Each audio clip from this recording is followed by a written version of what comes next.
Hey, yo, it's me, Pops Van Marmalade, and you're watching the Comics-Related Madness Network. Uh-huh. So come get some. CromCon. CromCon. Hey, we want to shout out to our sponsors, Daytona Beach Comic Con. If you are a fan of comic books, if you're a fan of comic book conventions, and if you like meeting comic book creators and getting comics and comic-related stuff, then you need to make your plans to attend Daytona Beach Comic Con. This year's show is September 9th and 10th. Silverline will be there, so you should make your plans to be there too. We'll see you there. If you like comics and find yourself in the Orlando, Florida area, doesn't everyone come to Orlando at some point in time to see the House of Mouse? But when you're here, you need to make it a point to visit Coliseum of Comics, especially the one on East Colonial Drive. They carry Silverline Comics, even a limited edition Coliseum of Comics version of our comics. So, when you go, be sure to ask for Silverline Comics and tell them we sent you. OCD stands for Orlando Collector Deviants. OCD, Steve and Trish, they're a family of geeks who promote geek things, particularly those around the Orlando, Florida area. They're big supporters of Silverline, and we think you should be supporters of theirs too. Go give them some love.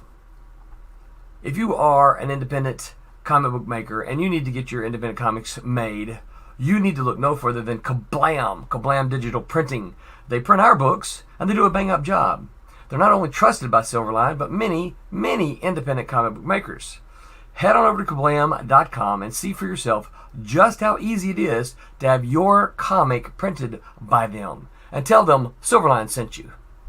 Hi, this is Tim TK, host of That Silverline Show on Tuesday. Join us at 11 p.m. Eastern, 8 p.m. Pacific every Tuesday night as we discuss pop culture and the joys of making comics. Hi, I'm Barb Kilber, co-host of Silverline's Wednesday Wham. Join us each Wednesday night as we discuss comics, literature, movies, and anything else that may catch our attention. I'm Roland Mann, and I host Silverline's Silver Sunday. Join me every Sunday at 8 p.m. Eastern as we make mine Silverline.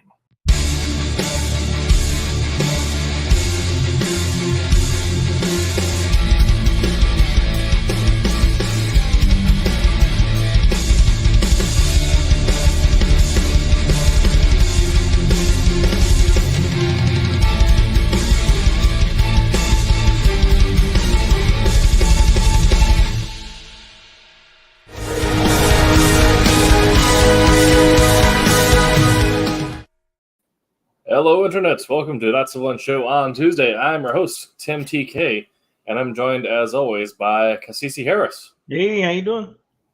David Rios. How you doing? And Jose Fuentes. Morning. Oh, wait. Excuse me. And tonight we're going to be talking about using iconography and symbolism and other things like that in your comics and storytelling. Because after all, today is Tuesday the 13th, the spookiest of Tuesdays. Yes. So into why exactly that is a number in our zeitgeist and how to effectively use those in creating comics. But before we get into that, I believe we do have some housekeeping. Let me get something pulled up real quick here.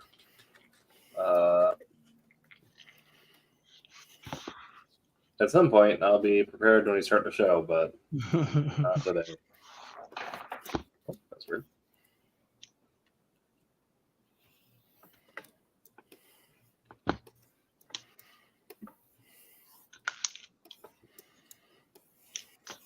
Where is it? Where the...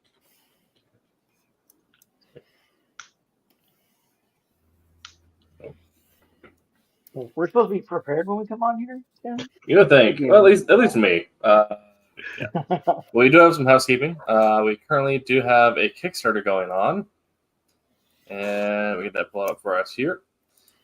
We are funding Beyond the Stars #3, Bad #2. We have 11 days to go, 29 backers, and we're currently at $730 out of our goal of $2,500. So again, these are fully completed books. You're not founding a pipe dream. You are purchasing something that is fully completed but before it goes to market. Beyond the Stars is a space opera science fiction epic that is getting this is the halfway point on the series for that. Bad also on its halfway point. There's only going to be a 4-issue series. And this is our child's age, family-friendly story. So this Kickstarter does have a little bit of something for everyone.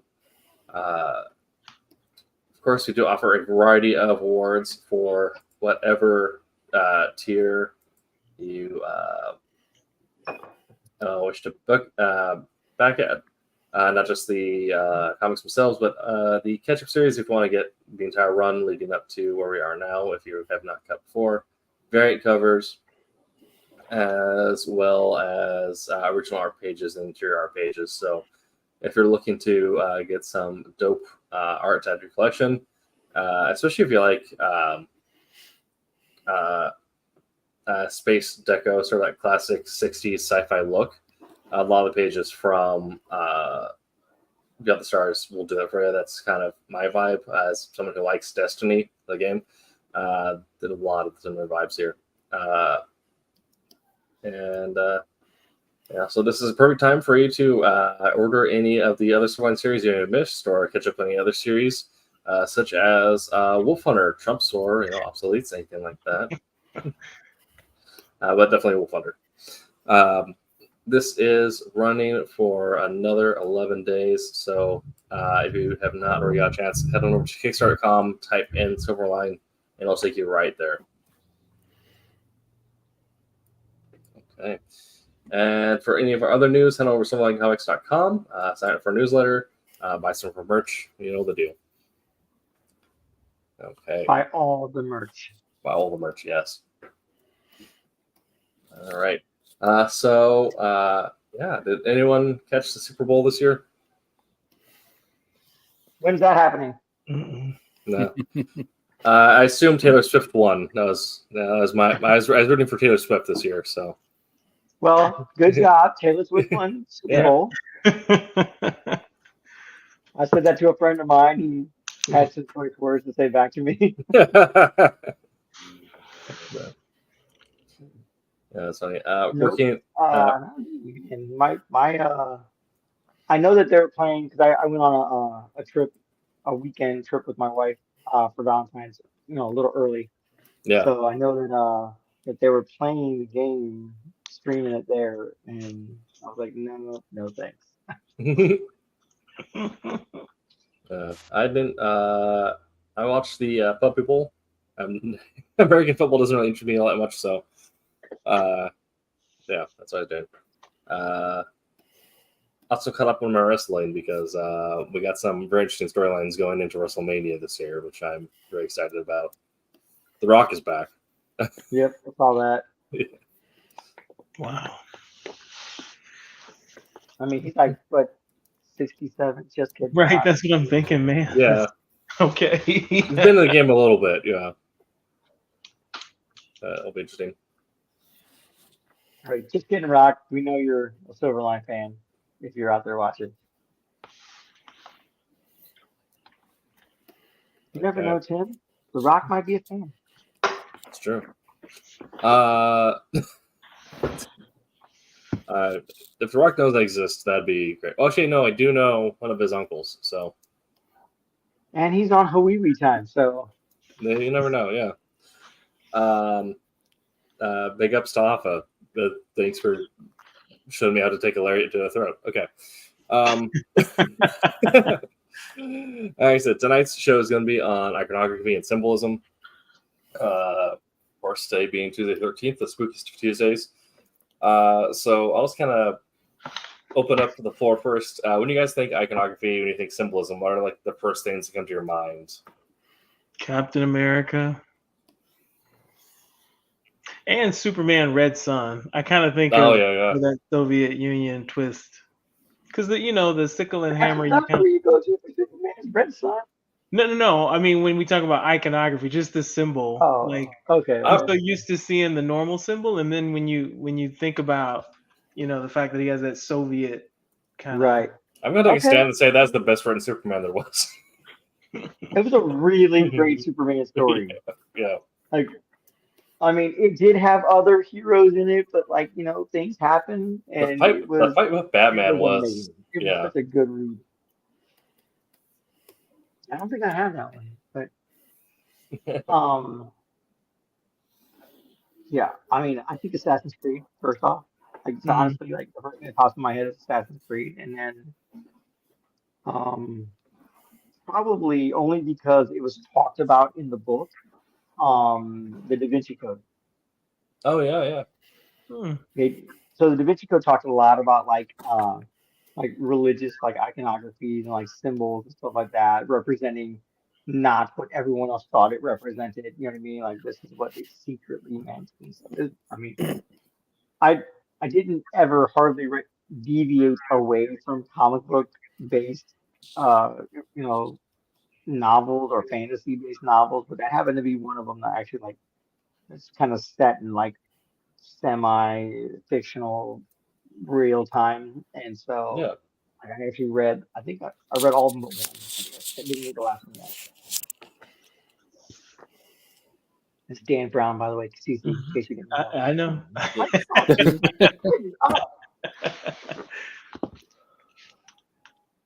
Oh my god.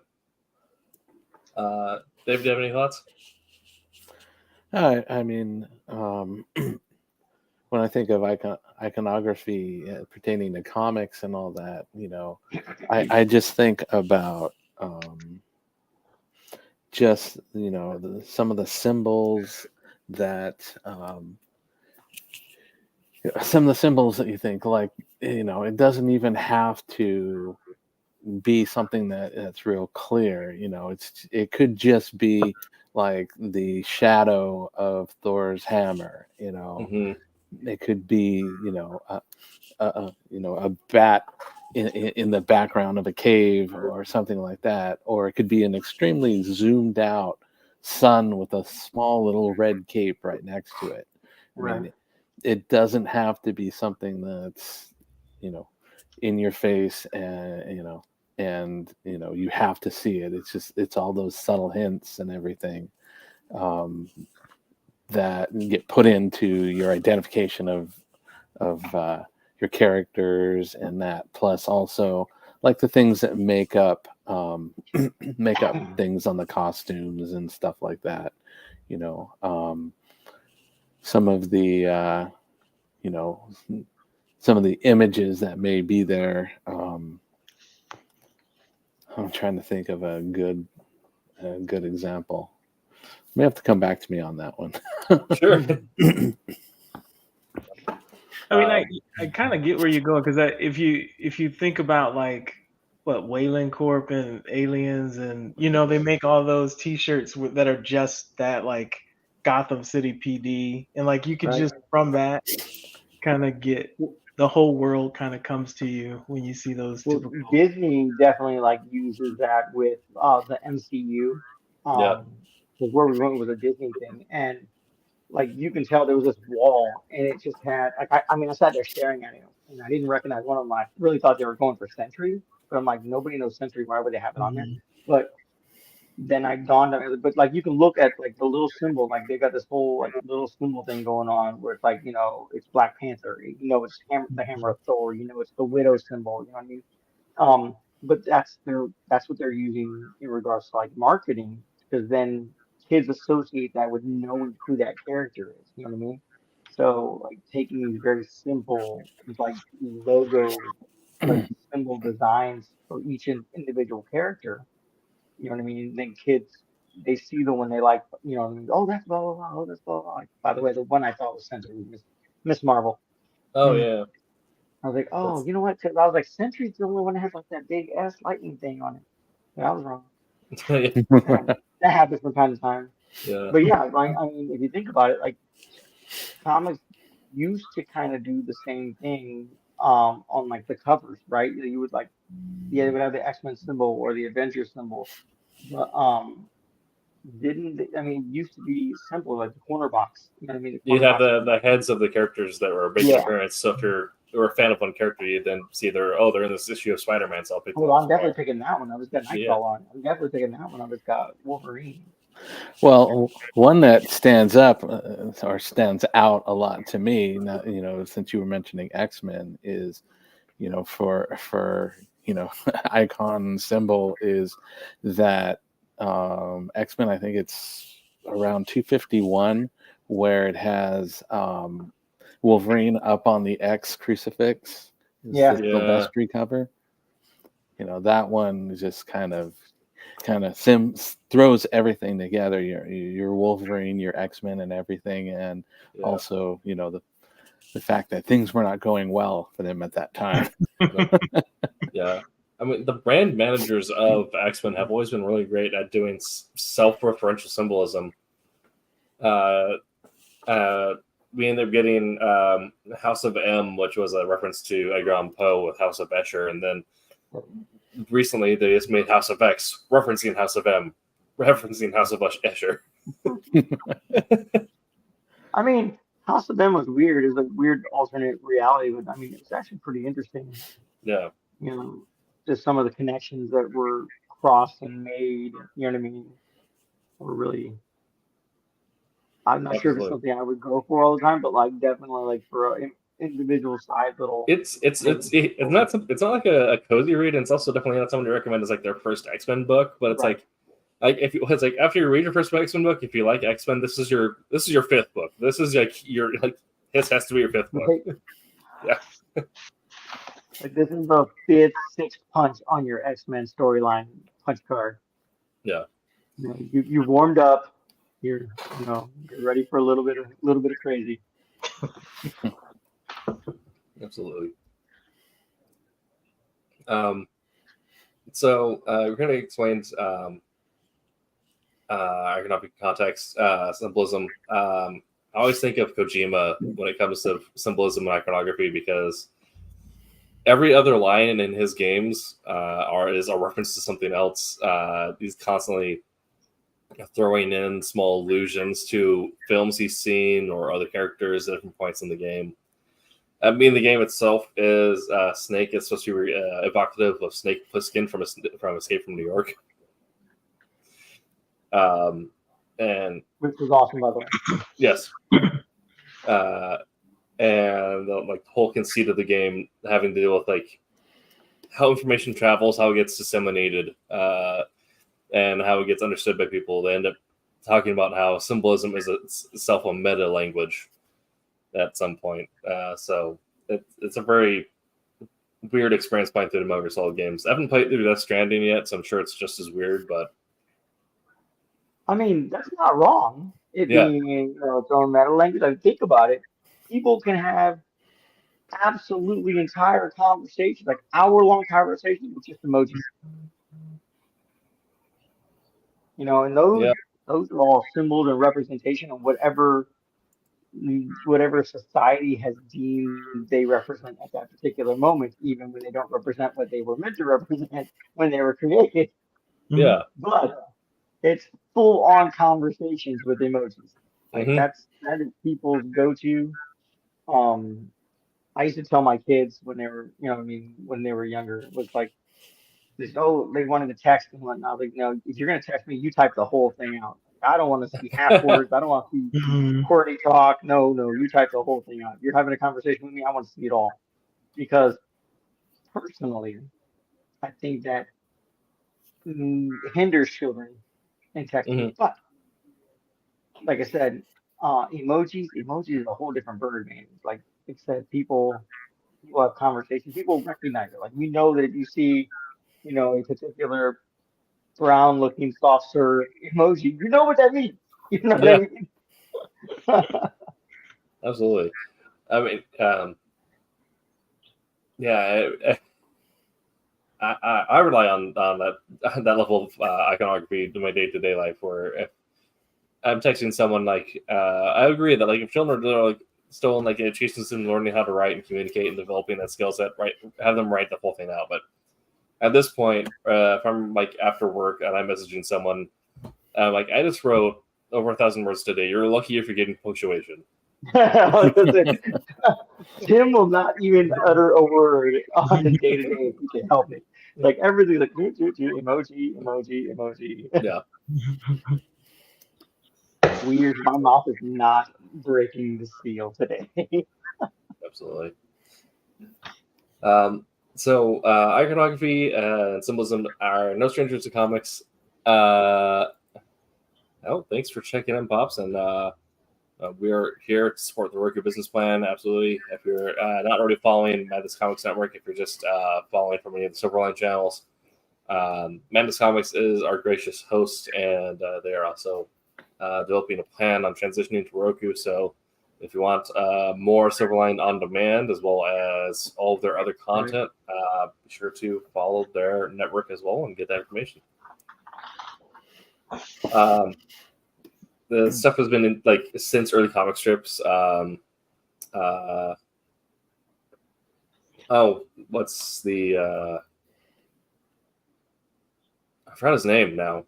The the office worker guy with the round glasses. Oh, gosh, I know exactly who you're talking about. It's not Bartleby. Is it Bart? No, Bartleby or something like. No, it's not. It's gosh.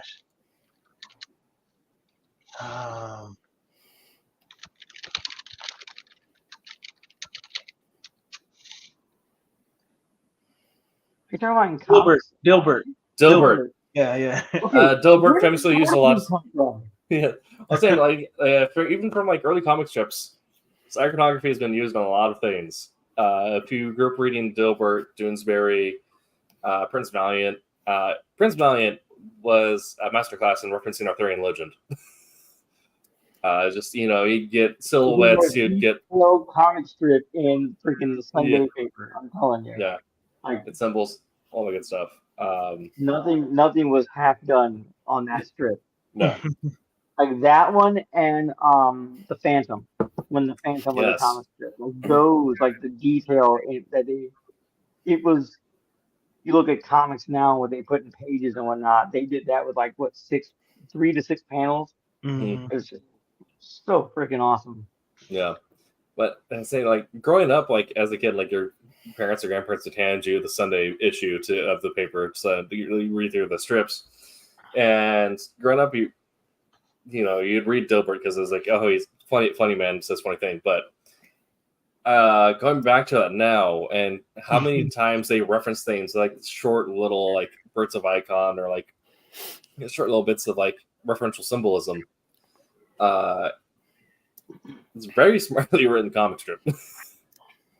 But kind of the idea of, even now in comics, you get those ideas where even if the universe is being self-referential, like Seminar or whatever, it's an idea of quickly conveying an idea or a concept or a mood, motif, theme, whatever, using an image or a single line of dialogue or something like that.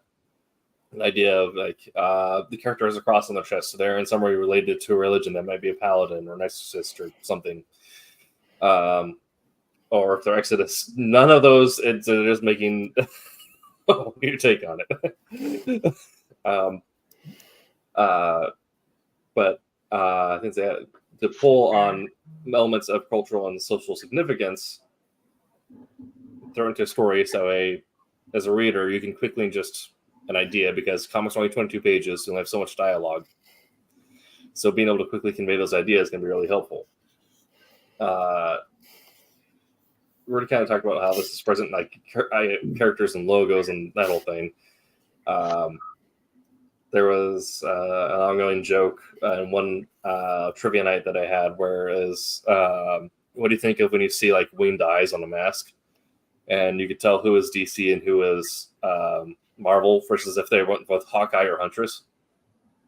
Okay. Yeah. So in terms of this will probably be like with Cassisi, since he's currently writing. Jose has also written his Western. But in terms of using those symbols, icons to convey an idea quickly, can you think of a time like when you're writing where you said, like, and sometimes it even happens subconsciously, where you're like, I need to associate this person with this other thing very quickly. I'm just going to throw in this, the like image or this line they're going to say. Or yeah, I kind of use music in that way. Okay. Yeah, so if let's say the character either hears a song in the beginning, or maybe I'm singing a song and then I kind of repeat that song later on. I haven't done it with symbols as much yet. Sure. But yeah, maybe catchphrases or songs I have done it with quite a bit. So I've done it with symbols in regards to like the Western that I did. The main character is like a former preacher, so there's a lot of like crosses like just laid out in the background like here and there. You know what I mean? Especially when he is, you know what I mean, in the room or in like on the scene. You know what I mean? And then I've done it with colors too. You know what I mean? Like a particular bad guy, a particular antagonist. He has a color scheme, and so every time it switches to his Mhm. part of the story, the colors like scheme changes as well. You know what I mean? Like he goes from like more oranges, more earth tones with the main two characters, and then you switch to the other ones, more purples and like either reds or blues, depending on what the situation is. But like I use the colors to do the same thing as symbols and others. But like I said, the main character, like I try to say, hey, when Ash was doing the art for us, like he tried to when he was on his team have like a cross in the background or some religious like icon or a symbol of some sort, just to convey that that's particularly the kind of like the character that he is. Even though he goes around shooting everybody, but it's the underlying story of his particular character. You know what I mean? Yeah. If Wolf Hunter number 2, it's being worked on. Be on the lookout for that. Early on in the book, there is a section where we show to help break down how the character is thinking about the situation, because they're a fighter pilot in an espionage situation, so they're not necessarily trained as a spy; they're trained as a fighter pilot. But breaking down how they understand the situation, there's a moment where it ends up cutting to an image of fighter diagrams, and we're explaining, how he's relating how people think, how people operate, and how they're like brought in the situation. But bring it back to this point of this guy's out of his element. His element is looking at the diagnosis of a fighter, knowing exactly how fast some instrument can go, kind of thing, and how he's trying to use that now to understand how a spy will operate. So he's breaking it down into blueprints, essentially. But putting it in like in a logic that he can understand. Exactly, yeah. So, and do moments throughout where there'll be scenes cutting through to flashbacks to fighter engagements to kind of capture. So, like, spy stories are going to have very low physical action at some points, but high emotional action. But to understand how he's thinking about that, we'll have a cut to at some point or an image in there in some way of a fighter engagement showing how his brain is now perceiving this moment of emotional action. And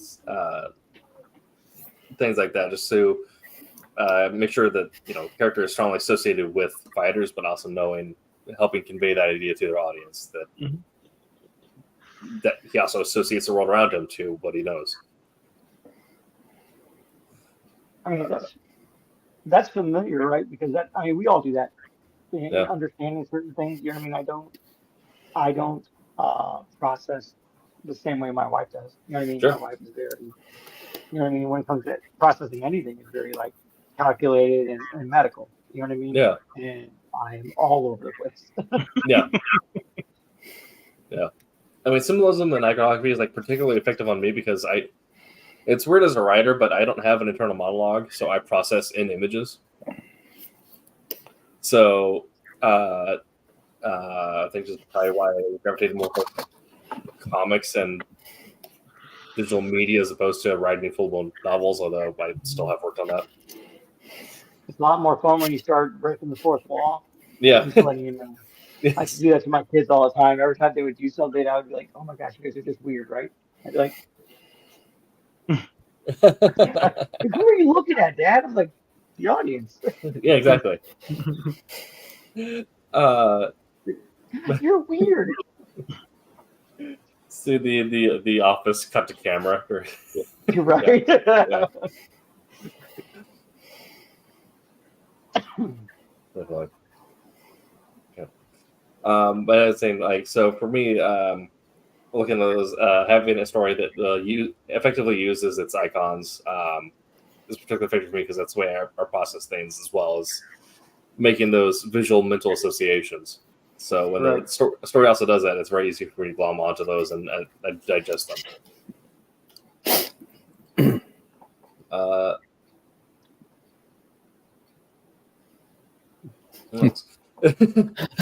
Yes.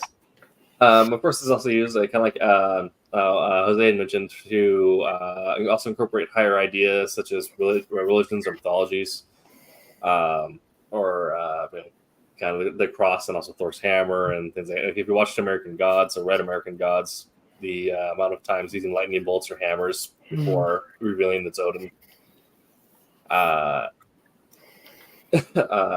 Sandman also, oh my god. What episode on Sandman? But also, I was going to say earlier, like you had mentioned about, you only have so many pages to do so much dialogue. You only put so much dialogue per page, unless you're Neil Gaiman, and then yes, you just fill it up with dialogue. Yeah, and that's when like Neil Gaiman or Alan Moore, in which case just go to town, and then also feel free to chalk up the first half of the book with nothing but iconography before you actually reveal things in the back half. As well as tying things to societies within the story.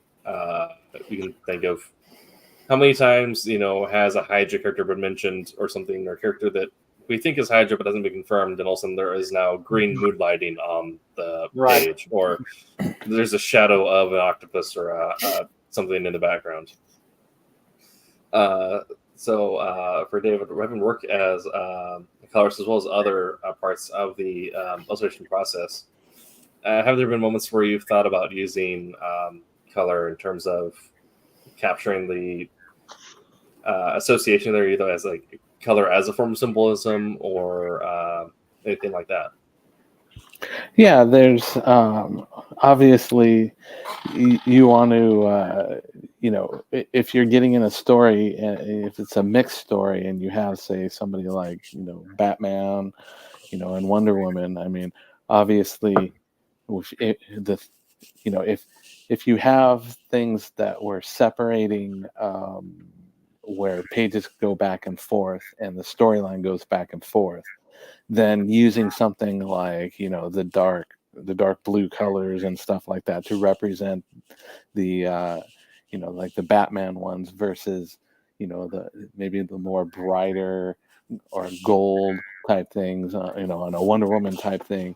So definitely using the colors to stay within the mood of the character is definitely something that you've got that I've thought about and I've kind of played around with a little bit. So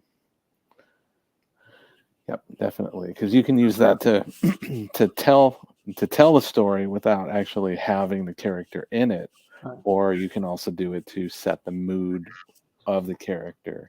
You generally don't put bright, happy pink and purples around Batman. I mean,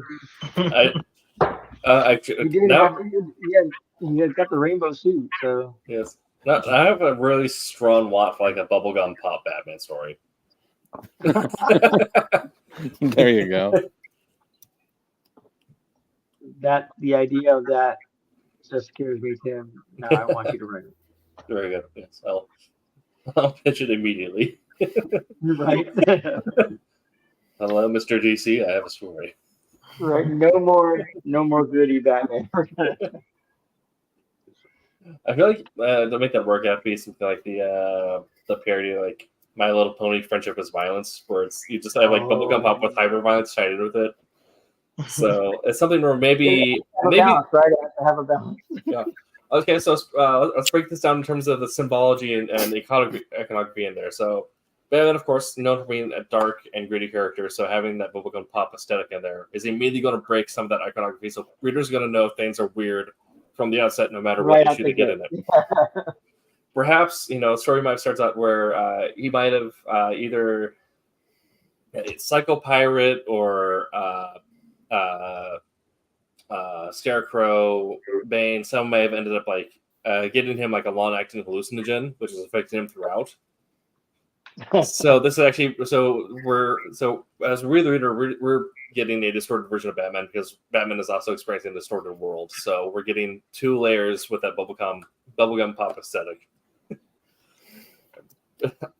You get oh man, so you get the gritty noir Gothamites. You know what I mean? Watching these things transpire, but Batman's vision of it all is all pastels. Exactly, yeah. Probably have to pull in moments of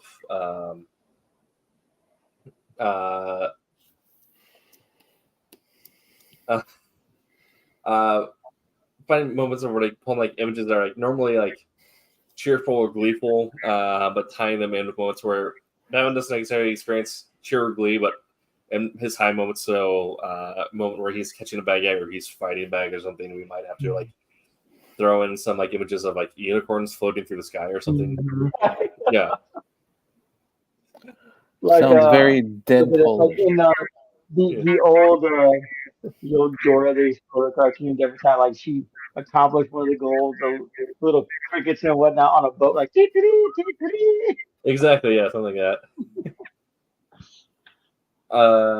Maybe even do something tied into the Bat family. So Batman's, of course, we know his underlying motivation is the safety of the Bat family. That is his core everything is he just wants to make sure that they're safe. That's why he makes the mistakes he does and why he does what he does. So maybe he accomplishes a goal in terms of keeping the Bat family safe, or what he thinks is doing that. We have a moment where there's a robin chirping on a tree branch nearby or something.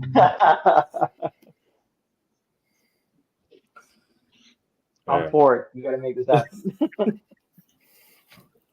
There you go. As a loyal collector of Detective Comics, I am about that. Yeah. Yes, that's why people listen in on their podcast services around the world, is for unhinged ideas. Right. Yeah. If this happens, make sure you credit Tim TK. Yes. Yeah, absolutely. So, as we just demonstrated, iconography and graphic storytelling is often used to enhance the story in terms of helping readers understand visual metaphors and sort of the narrative depth with the limited space they're given. So, combining the progressive graphic nature of, as in visual panels that progress in a story for comics. How do you guys think, kind of grab your thoughts on all this, and we'll just explore it together, tying in iconography and symbolism with the nature of comics? How does that play in with panel layout? We already hit on colors, but also visual techniques like line weight, or even if you're going straight pencils or straight inks, or doing sketchy lines versus clean lines. How do you guys think that all this kind of ties together? I think it's definitely. I mean, a great example of that is look at the Spider-Verse stuff. I mean, look at the way that they do Spider-Man Noir. Look at the way that they do Spider-Punk and all that. And all the different characters, the 70s Spider-Man, that was a great way of showing it, and good example of exactly what you're talking about, using different techniques, different lines, coloring, stuff like that. Definitely is you know, it sets those characters apart. So it was a good way to go ahead and visualize. And another thing is with the writing, there's also advantages where if you're using, you may be able to tell something that a point that you want to get across just by doing a simple icon or something. Just introducing that element in there could help you set the mood for the scene without having to write a whole bunch of words. You know, here's a taste of it. You know, this gets you in the mood that we're doing. Like all of a sudden,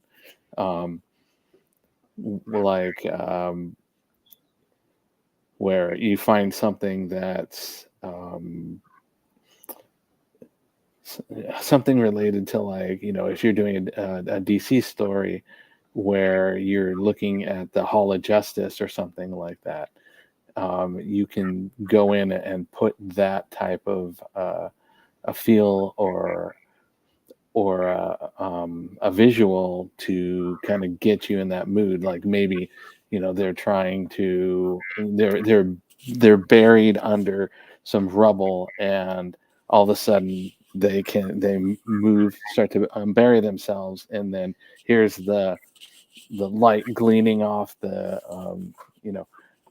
off of the Hall of Justice, so you know that they're now out, you know, and they've escaped. So that type of thing of being able to throw visual elements in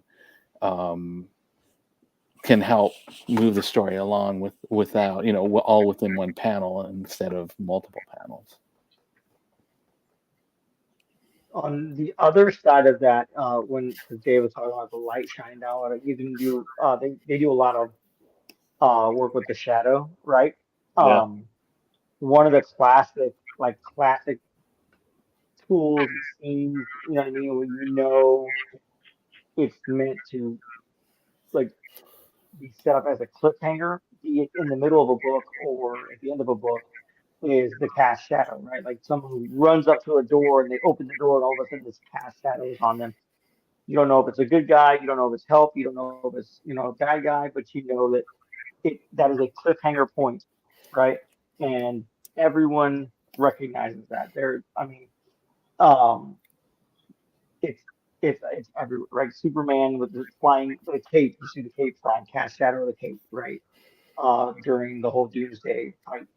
And then there's just I don't know, it just happens to be like something that's like definitely like every time I see it, I'm like, oh, I know it's about to get either good or bad, but it's at that point the storyline's going to change. You're like, oh my god, open the door, it's a cast shadow, and next scene, a whole different character, because you want to build that suspense. You know what I mean? You want to allow that to simmer for a minute before you come back to it and introduce what the result is from that. You know what I mean? Right. Like that is I don't want to say overused technique, but it is definitely used a lot in comics because it's the easiest way to create that cliffhanger. Mm-hmm. Well, I know with some of the stuff that I've been reading with John Byrne's work is that he was kind of notorious for putting subtle hints, and then, you know, you go, oh, okay, this is interesting, and then it says, you know, in the caption, you know, we'll see more of that next issue, but for now, let's go back to our story. And it's like, yeah. That was I mean, that is a problem with a lot of my problem with a lot of like late 90s early 2000s X-Men is that where they had like 15 series running at one time, where we get like, or someone would show up and then they'll like, you'll get 1 second, they'll throw in an image or something, or like they'll grab something that looks like Mr. Sinister's diamond or whatever, like oh, we're gonna turn into a Sinister arc, and then it says they continued in Generation X. Like, I'm not reading that book. No one's reading that book.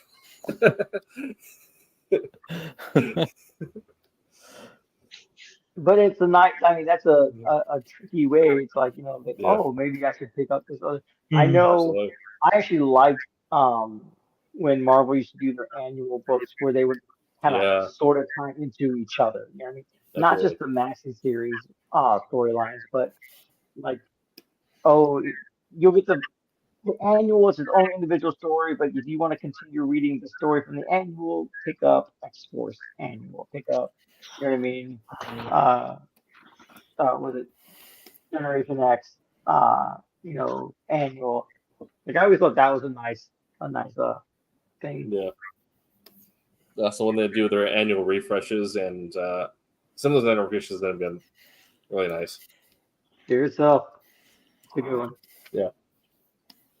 They had that for like $7 at my local comic store. That's cool. So I have had all my comic boxes, all my long boxes. I think I have like 10 or 12, and they were in my closet at our other house. And as I mentioned last stream, that we recently moved. I unearthed those boxes in the closet because I didn't have any place to put them at the time. I still technically don't have any place to put them. Right. My wife is about to lose some closet space, so. Yeah. But See, one of the long boxes, I opened it up to see what was in it because I wanted kind of put the older stuff in front, so at some point when I'm finished moving in, I want to go through and reorganize them, right? Yeah. And one of my openers was like, that's where all my graphic novels went. Like, I had no clue that they were like a long box full of graphic novels. It was like the greatest Christmas.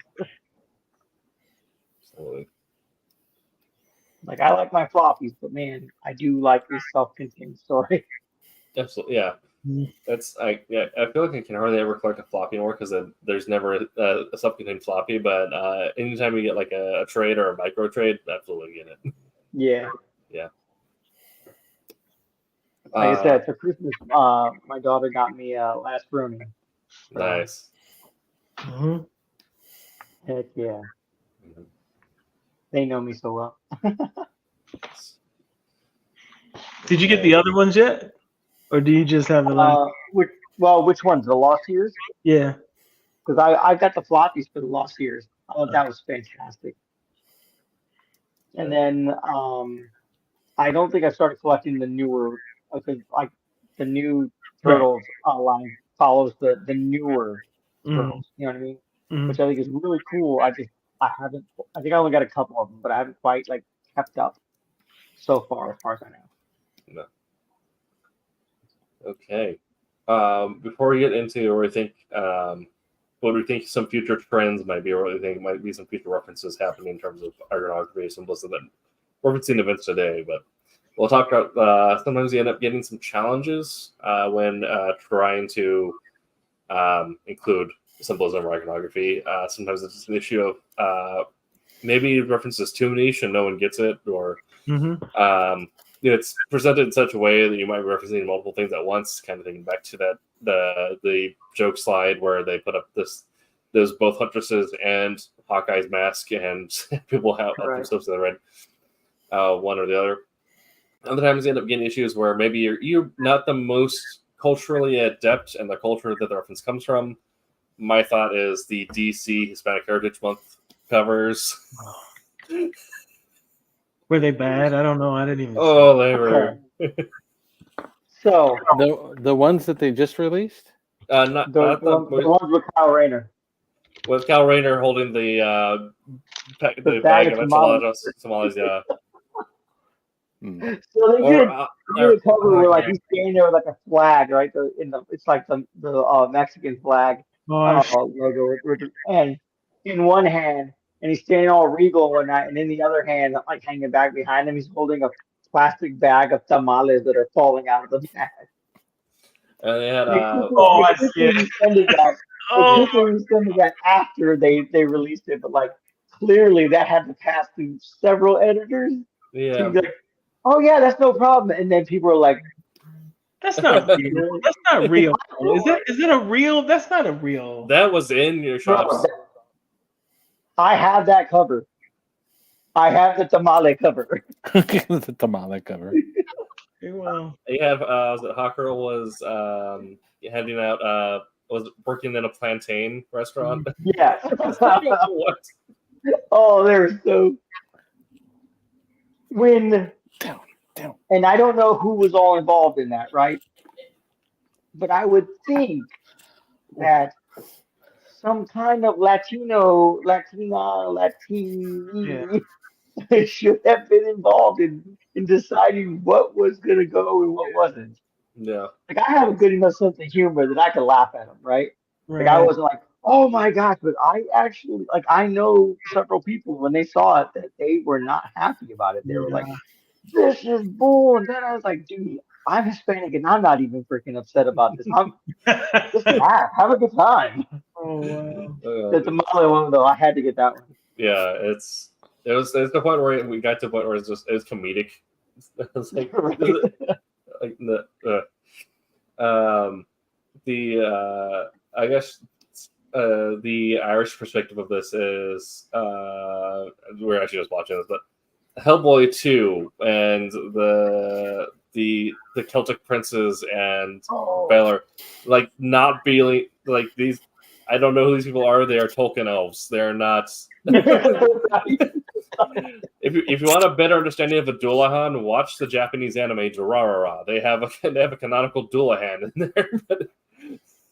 Oh my god. Hellboy, I mean, graphically, it was beautiful, right? Yeah. Was it Guillermo del Toro did it? Well, yeah, it's great design, but it's like, yeah, But that's not Balor. yeah, That was not their Demon King. Yeah. and I didn't even know that. Like, I had friends, but one of my friends told me, I was like, dude, that's. Like, Yeah. Like, I don't know. I thought it looked cool. Like, no, dude. Yeah, interesting. I guess what are some other ideas that you think are stumbling blocks that people need to be aware of when they go into implementing symbolism and iconography into their stories? Overuse for sure. That's why I hesitate putting that kind of stuff in, because I know that is a trap that I would fall in, thinking I have to I have to put it here and here and here so people can see, and it almost insults the audience. Like, dude, we got it. Like, Yeah, I think if you're purposely, like, you are consciously trying to include any kind of bit of culture, right? It doesn't matter, like, ethnic, whatever, any kind of culture. I, for one, don't feel that you should have to walk on eggshells. Like, have fun with it. Like, if I don't quite get the Irish characters right, well, I'm not Irish. I do the best I can to tell a good story. If I don't get the Mexican bandits in a Western, right, there might be something wrong with me. Yeah. But I think I clearly should have done my work. I think it's harder when, like, you don't, if it's not a common reference, right? And you're trying to be a pioneer and you're trying to bring to life the thing, right? But if the first or the rare representation of it feels like it is a joke, then that's where I think that there is a greater distaste in it. I think it's important, like, not walking into like the weird stereotypes of like if you're not 100% correct, as long as they're in there, most people will be fine with it. Right. But if every Mexican character in my comic is the Third Street Cholo, that's when people are like, I'm not sure about this. Yeah. Every Hispanic character in your book looks like Danny Trejo. Yeah. But or if it's new though, right? Like if you I don't know what I would pick, but let's say I'm talking about maybe Samoan culture, right? Yeah. And you don't really see that everywhere. So, if you were even in the slightest to kind of not give the right deference or the right reverence to that, you don't have the room to make the joke, I think. As opposed to, something that is just so in our face all the time that the joke is refreshing, right? Or it's almost like I can laugh at that because there's so many like positive or accurate representations that doesn't diminish anything. But when there's not a lot of accurate representation, and then you make the joke about it, or you don't do your due diligence to represent it in a good way initially, it's like, people get upset. So are we able to go the Kevin Smith route and throw in a disclaimer like at the beginning of Dogma? Yeah. I think God has a sense of humor. He made the platypus. You know what I mean? Like he made a joke about it, but like still, like I mean, I definitely went into that movie a little better. As a Christian, I definitely went into that movie a little better, knowing that hey, I'm admitting, hey, I took some liberties. You know, going into it, all in good fun. Yeah, that's like God's representation in Hitchhiker's Guide to the Galaxy. Yeah, yeah. But I got something like you end up getting those like where the symbolism was almost the joke in the way. Key and Peele doing the football players' names. Oh my gosh! Yeah. Oh wow! Yeah, I've forgotten about that.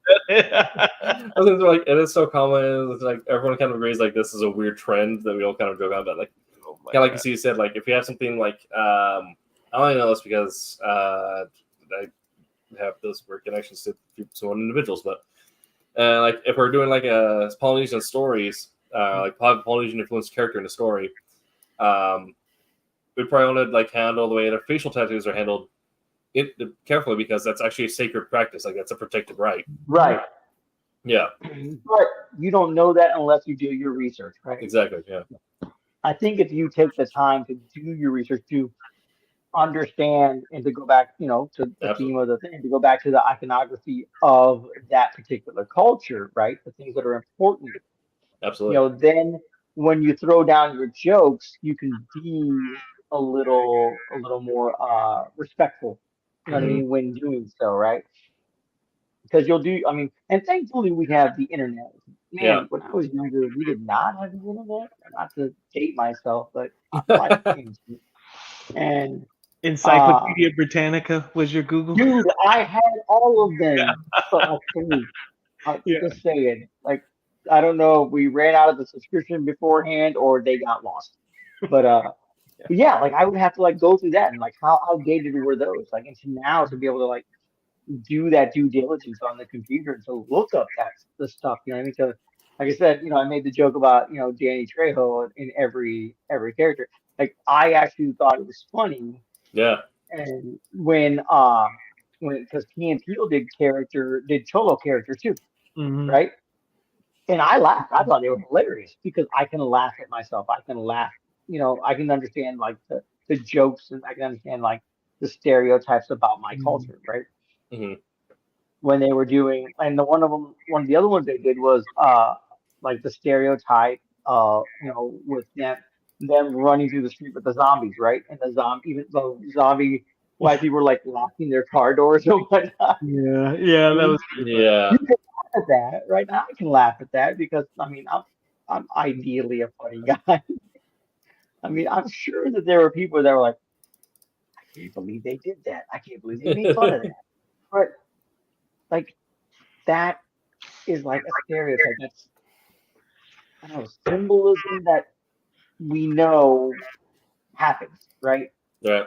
So knowing that happens, can we play at it? You know what I mean? And I think that's what they do. That's why it's their stuff is popular. That's why their stuff, you know what I mean, is funny because they understand that. You know what I mean? They understand like we can take it just a little bit and then people will laugh about it.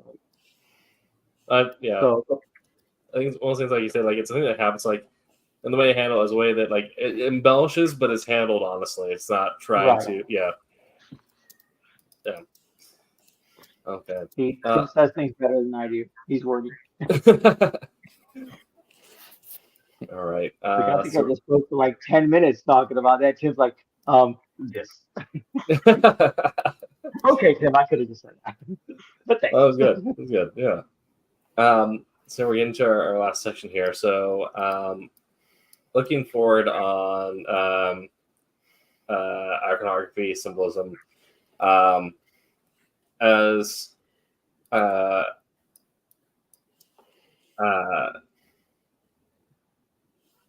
more and more parts of comics become mainstream, and more parts of mainstream influence comics and things like that, how do we think that we're going to end up getting newer and weirder forms of iconography and symbolism? Because we already kind of got to the point where we got references to Marvel movies that flopped in the comics themselves. Yep.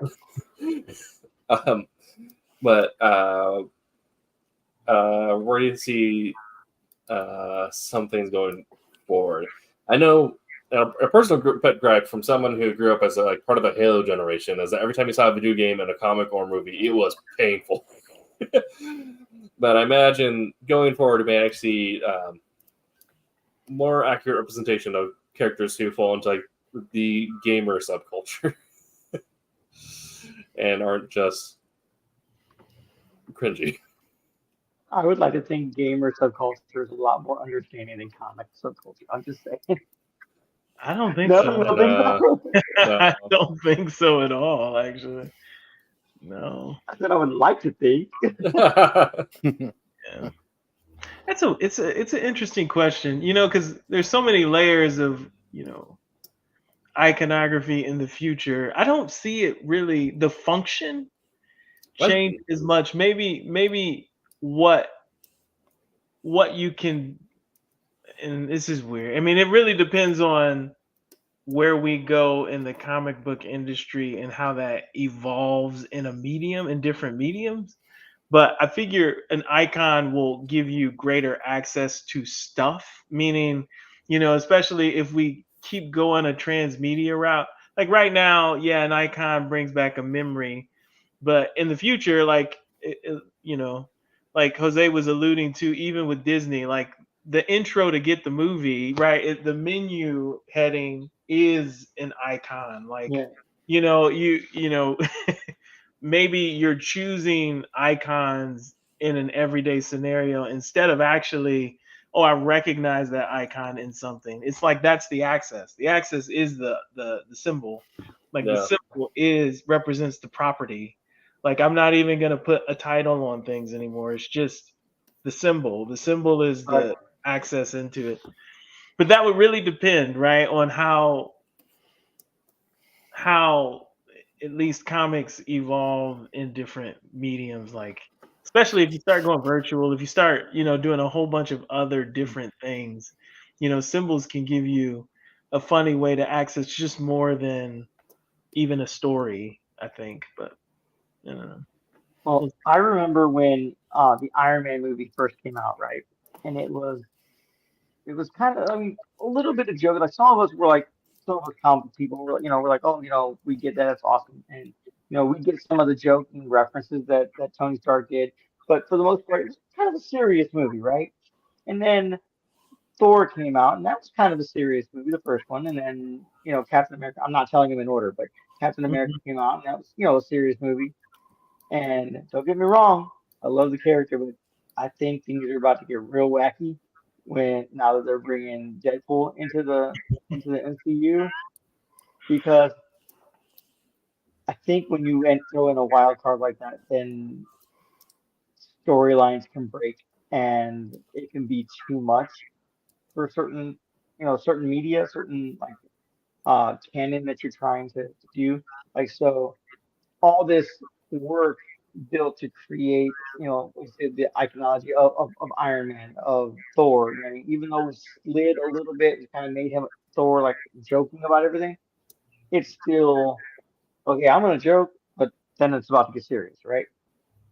But when you throw in like Deadpool into that, then the build up of like joking around until things get hot, and then we have to take it seriously.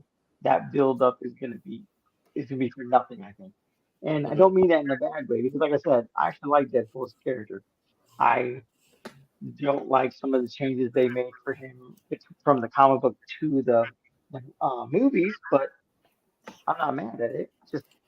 It's not what the route I would have gone personally.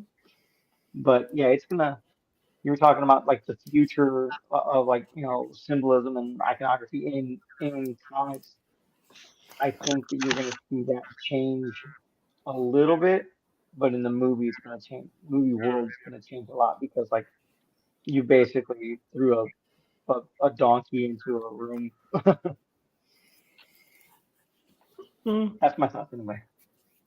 Because that's, I mean, like I said, if you throw in a wild card, then the structure that you built and work to build, to create, you kind of just kick it to the side. I feel like Deadpool's one of the characters that, after he has his introduction, kind of stays to the side unrelated until the tie-in movie, and then he shows up and it's like, "Hey guys, I have a MacGuffin." Right. Yeah. Yeah. Or unless they end up giving up a moment where he ends up being tempered and darker, darker, but remember he gets tempered. Like, I mean, that's the whole point of Cable and Deadpool, was the fact that Cable's the straight man and Deadpool's the chick, and then Cable eventually corralled Deadpool into like, no, we got to deal with Apocalypse. Join the X-Force, do this thing. See, I like the connection with Cable and Deadpool. Where like that was a book on its own, just Cable and Deadpool. Yeah. Like that just made. I thought it was a great story that they were putting out. Absolutely. I can't shoot this again. Sorry. You're good. Okay.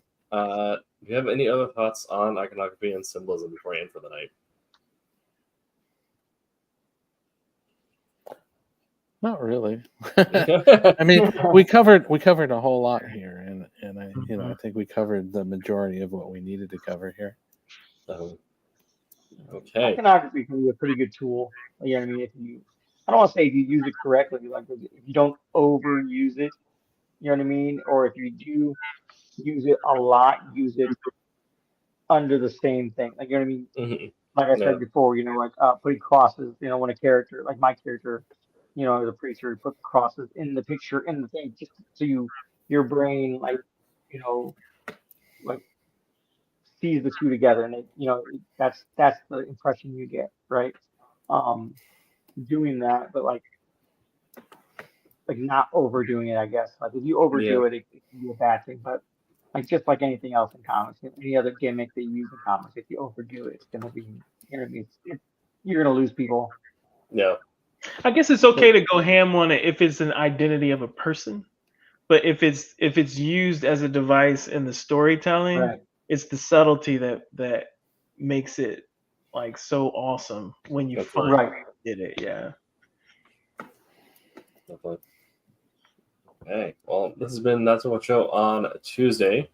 Make sure to head over to Kickstarter.com, type in Silverline Comics, and get your pre-order in for Beyond the Stars #3 and Bat #2. Head over to SilverlineComics.com, buy our merch, buy our back issues, everything like that. Next week, we will be back talking about the initial blitz of media to promote your comic release. How as independent creators, unfortunately, it does come down to us to promote our own books. So we'll be talking about that. Make sure to check out Wednesday Wham and Silver Sunday on those restricted days, 8 p.m. Eastern. But until next week, remember to Egg mine, Silverline. Oh, it's right there. Hi, my name is Paul Kupperberg. Make mine Silverline.